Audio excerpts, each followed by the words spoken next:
नमस्कार दोस्तों, मैं बहुत अच्छे से जानता हूँ 21 जुलाई को रिलीज हुई ओपनहाइमर और बारबी, दोनों पिक्चर रिलीज हुई हैं और मैंने देख तो दोनों ली हैं। इन दोनों फिल्म्स के प्रति फीलिंग्स को रैप अराउंड करने में थोड़ा सा मेरे को टाइम लग रहा है। ये दोनों फिल्म बहुत टैलेंटेड डायरेक्टर्स ने बनाई है। ओपनहाइमर स्पेशली क्रिस्टोफर नोलन ने बनाई है। अब क्रिस्टोफर नोलन की कोई ऐसी पिक्चर है नहीं जो उन्होंने एवे ही बना दी हो और टाइम पास के लिए बना दी हो। बहुत एफर्ट लगता है एक किसी भी डायरेक्टर को मूवी बनाने में। क्रिस्टोफर नोलन को और ज्यादा एफर्ट लगता है। ये शूट करते हैं बेस्ट ऑफ द बेस्ट के साथ और best of the best equipments के साथ। तो let me just tell you how I felt while watching the film and after I was done watching the film in IMAX. Oppenheimer की honest feelings ये रही आपके सामने। मैं हूं डॉक्टर यादव, ये है honest feelings. Let's start the video in 3, in 2, in 1।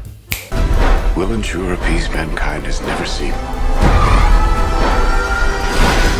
बात करते हैं स्टोरी के बारे में। स्टोरी जो है इस पिक्चर की वो बहुत ही ज्यादा कॉम्प्लेक्स है। ओपनहाइमर की बायोग्राफी है ये, क्रिस्टोफर नोलन ने बनाई है। डायरेक्टर क्रिस्टोफर नोलन है और यहाँ पे मैं सिनेमेटोग्राफर का नाम भी लेना चाहूंगा, Hoyte van Hoytema. It is starring Cillian Murphy as Oppenheimer, और जो कि बेसिकली लीड रोल प्ले कर रहे हैं ओपनहाइमर का, जिन्होंने सक्सेसफुली एक एटॉमिक बॉम्ब बनाया था। तो वो एटॉमिक बॉम्ब यूज भी हुआ, कई सारे लोगों की जान भी गई हिरोशिमा और नागासाकी के बॉम्ब ब्लास्ट में, but it ended a war also. The war politics is actually very complex. Christopher Nolan ने चूज किया है कि ओपनहाइमर की बायोग्राफी बताएं ओपनहाइमर के पर्सपेक्टिव से, और ऐसी चीजें बताएं जो कि उनको लगता है कि कुछ सही है। मतलब adapted version of the story भी बताया है उन्होंने, और हिस्टोरिकली क्या ठीक था, कैसे क्या हुआ था वो भी बताया। तो बेसिकली इसके अंदर 2 कलर पैलेट यूज की गई है। एक तो कलरफुल वाली है और एक ब्लैक एंड व्हाइट है। ब्लैक एंड व्हाइट के लिए स्पेसिफिकली आप मानोगे नहीं, स्पेसिफिकली इन्होंने कोडेक से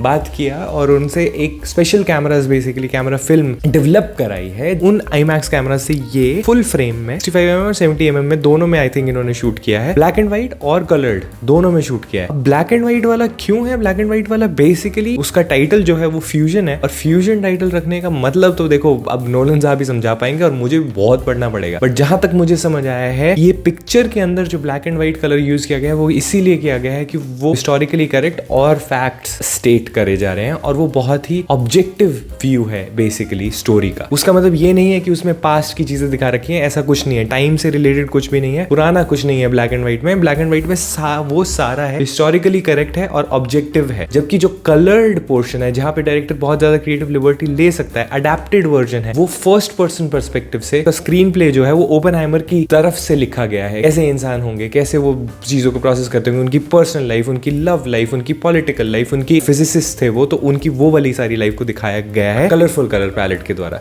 तो मतलब वहां पे वो बहुत ही सब्जेक्टिव टेक, और ये बेस्ड है एक बुक प्रोमीथियस के ऊपर। तो नोलन की फिल्म्स आर नॉट लाइक कि आप अनप्रिपेयर्ड जाओगे तो नोलन उसमें स्पून फीडिंग नहीं कराएगा। Indian audience is actually used to cinema which is, जैसे अपना जो बॉलीवुड का सिनेमा है वो कोशिश करता है कि आपको स्पून फीड कराया जाए। ये शायद इनको समझ नहीं आएगा तो इनको बता देता हूँ, ये इनको नहीं समझ आएगा ये बता देता हूँ। ओपनहाइमर में एक पॉइंट पे भी ऐसा मेरे को नहीं लगा कि film is trying to explain things to us और spoon feed things to us. It will throw information at you और आपके मुंह पे स्टोरी पूरी की पूरी एज इट इज, जैसी है, जैसे डायरेक्टर दिखाना चाहता है वो बता दी जाएगी। फिजिक्स की भारी टर्म्स यूज की जाएंगी, साइंटिस्ट के नाम यूज किए जाएंगे, Niels Bohr, Heisenberg, Fuchs, Oppenheimer and Albert Einstein and all the scientist. इन सब के बारे में कुछ ना कुछ डाला गया है। सबके बारे में, जर्मन्स के बारे में, अमेरिकन के बारे में, जापानीज के बारे में सब कुछ डाला गया है। यूएस के उस टाइम पे मिलिट्री के जितने भी जनरल थे उनके बारे में सब कुछ डाला गया है। स्ट्रॉस का कैरेक्टर है जो played by Robert Downey junior है, वो भी बहुत ही कॉम्प्लेक्स कैरेक्टर बनाया है। ये सारे कैरेक्टर्स जो बातें करते हैं वो इस हिसाब से नहीं करते कि मेरी ऑडियंस को समझ आएगा कि नहीं आएगा। ये बातें करते हैं उस हिसाब से। भाई डायलॉग्स बहुत अच्छे से रिटन है, कुछ बहुत भारी भरकम अच्छे डायलॉग जिन पे आपको जेन्युइनली तालियां सीटियां बजाने का मन करता है। बट कुछ डायलॉग्स इतने कॉम्प्लेक्स हैं कि आप वो एक सेंटेंस को प्रोसेस करने लगोगे, अगला सेंटेंस आप प्रॉब्ली शायद नहीं प्रोसेस कर पाओगे। देखो मेरे को ये चीज फील हुआ, किसी को तो बिल्कुल ही पूरी थ्रू एंड थ्रू समझ आई होगी जिसने हिस्ट्री पढ़ी है, वर्ल्ड वॉर्स के बारे में पढ़ा, जिसने एटॉमिक बॉम्ब के बारे में पढ़ा, जिसने ओपनहाइमर के बारे में पढ़ा, जिसने जापान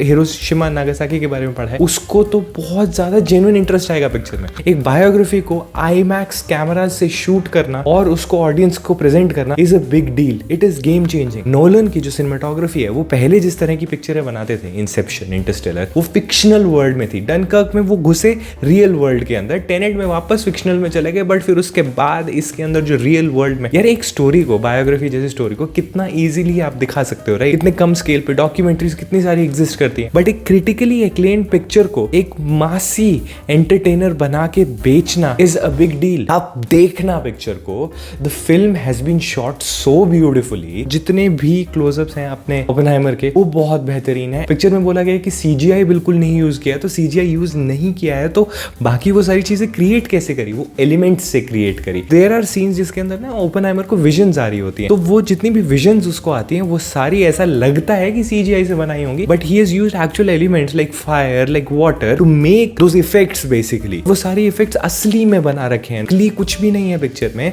सीजीआई बिल्कुल भी नहीं यूज किया गया। इवन एटॉमिक बॉम्ब जो दिखाया है इसके अंदर, it is the brilliance of the film. जो एटॉमिक बॉम्ब इसके अंदर दिखा रखा है वो एक्चुअल में उसने ओपेनहाइमर में क्रिस्टोफर नोलन ने एक्चुअल बॉम्ब ब्लास्ट किया है, उस स्केल का बॉम्ब ब्लास्ट किया है, उसको शूट किया है। वो सारे जो लाइटिंग वाले इफेक्ट्स हैं या फिर जो स्मोक क्लाउड है या फिर साउंड इफेक्ट्स है वो सारे के सारे असली हैं। All of this is real and that is where you realise the commitment कि क्रिस्टोफर नोलन कितना ज्यादा कमिटेड है अपने एक्टर्स के प्रति, अपने जॉब के प्रति, अपने डायरेक्शन के प्रति। जब एक्टर्स की बात कर रहा हूँ तो एक्टर्स में सारे के सारे एक्टर्स, स्पेशल मेंशन मैं करना चाहूंगा इन सब का।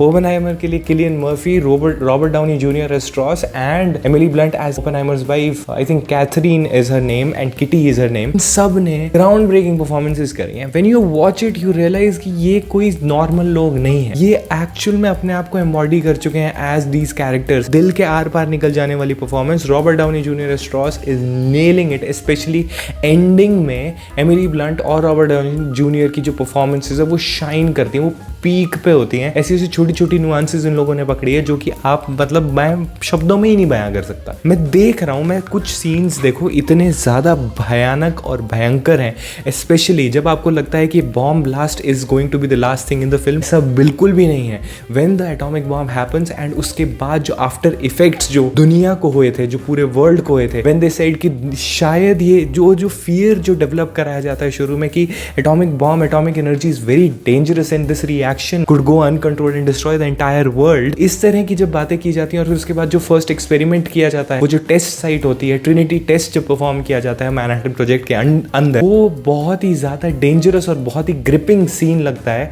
और उस सीन का जो साउंड डिजाइन है, trust me on the sound design is entirely very beautiful, background score is amazing, but that particular scene when that atomic bomb happens you will be blown. I was ऐसे मैं shock हो गया था, और मैं इसमें ज्यादा बता नहीं सकता हूँ, वो स्पॉइलर हो जाएगा। तुम देखना और तुमको जेन्युइनली वो फील होगा कि तुम उस सीट पे, उस कुर्सी पे, उस जगह पे आईमैक्स स्क्रीन के सामने, आईमैक्स में ही देखना प्लीज, के सामने ऐसे बैठे और आपको लगेगा कि भाई आप एक्चुअल में वहां पर हो। अगर कोई पिक्चर ऐसा फील करा सकती है, कोई डायरेक्टर ऐसा फील करा सकता है, तो उसके लिए एब्सोल्यूट विक्ट्री है ये। That is the beauty of Oppenheimer, okay? Like when you watch that, you will be blown away by it. But the film is not just about the atomic bomb. The film is about Oppenheimer and what he went through before making it, his journey, how he went into making it, and after effects of the bomb blast. Atomic bomb is a weapon. When that bomb is dropped on a place, people die. And Oppenheimer, जिसने इस चीज को बनाया है, I am become death, the destroyer of the worlds, जो ये भगवद गीता का coat जो इन्होंने कोट किया है, जिस सिचुएशन में कोट किया, I personally did not like it. When you realize this character is dealing with two emotions right now, इसने कुछ ऐसा क्रिएट कर दिया है जिसने दुनिया को तो power they the, but power किस चीज की दी? लोगों को मारने की power the. He has created the greatest thing of his life, but that is killing people as well. एक सीन है यार, एक सीन और है, basically it ended the war and killed so many people. जिसने वो बॉम्ब बनाया उसके ऊपर क्या बीत रही होगी, जिसने ये सब किया, जिसने ये सब स्टार्ट किया, Oppenheimer, and he has to address people उस टाइम पे, and what he is going through is shown so